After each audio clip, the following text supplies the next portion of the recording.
kó di tẹnu ọgbẹ dùn tí wà lẹ o àní bẹ ọgbẹ dùn tí wà lẹ o èyí mi kí gbàgbé bẹ ìgbàgbé bẹ ilẹ̀ payún wẹ́ẹ́ yé gbogbo ẹ̀ omi kejì tó ìwà mẹ́dùn bẹ́ẹ̀ bí mi àṣẹ́kọ̀ọ́ mẹ́rin wà ní ewé ké pa mí.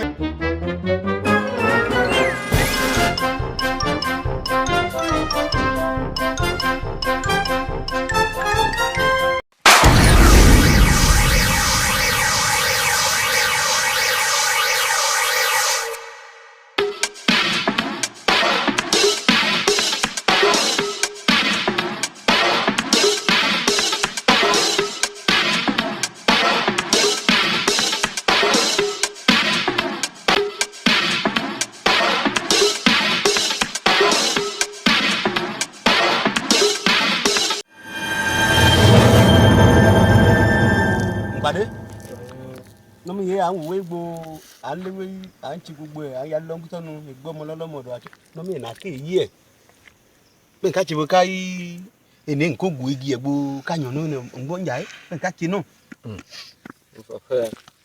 afọ nọfọ nsi eti alẹ kẹtẹ ngbo tipẹ́tipẹ́ ama nna fọ yi eni mo ngbo nje ni adide nle na wa nke ko bi nka mo eni kọ́kọ́ máa bá wa gbọ́ fo eni ko be ko máa bá wa gbọ́ ni nfọ fún yín ní ká tó la yan wa ele nko kegu egi egbo nko keyan na me nka mo be nka pe owó ẹ ni ne ko ọ̀nà méjì ko ọ̀nà kọ̀kan be nka tó ko jẹ́ bẹ́ẹ̀ ne ko gege akaye ne ko gege le nko gu igi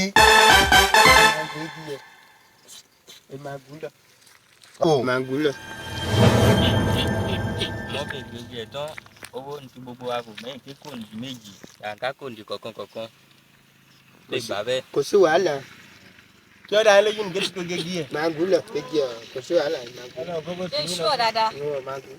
Ọlọ́run ko ti yin lo Ọlọ́run á ṣe máa. owó de ngba na we ni mo ka ko mo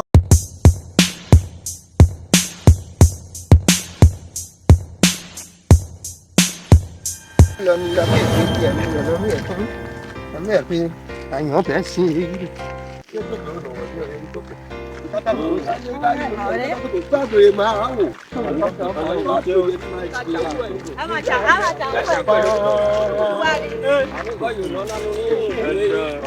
Adolowo le yin ni adolowo ni ìlú wa na go ga mo ni kini abe ko jigiri o mi ko kojú ẹ ko kojú mẹ́ta ẹ ajẹ́ tàbí mi ló ń jagun lọ́sẹ̀ níyé ọwọ́ láàrin ìwé ẹ máa yẹ wò.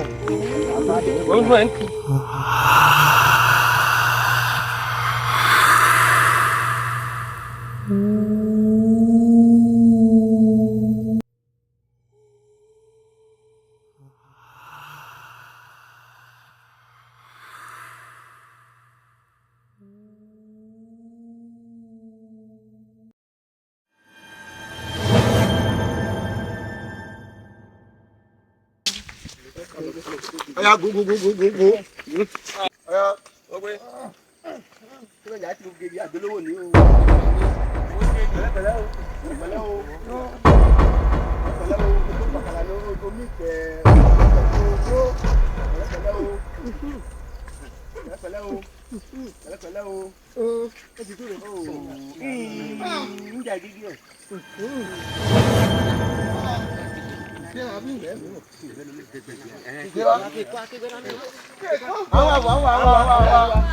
Ó ti tó wà lẹ́ owó lẹ́ lẹ́kọ̀ọ́ báyìí wá.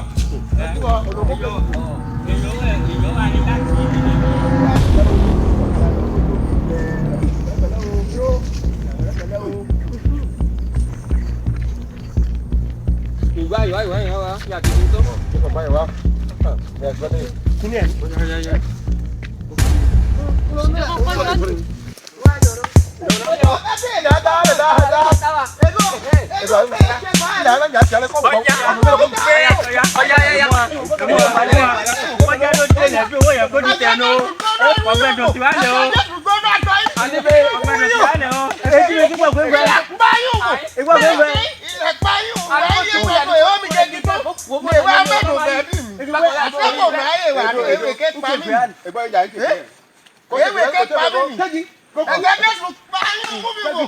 ilẹ̀ pààyàn jà ó.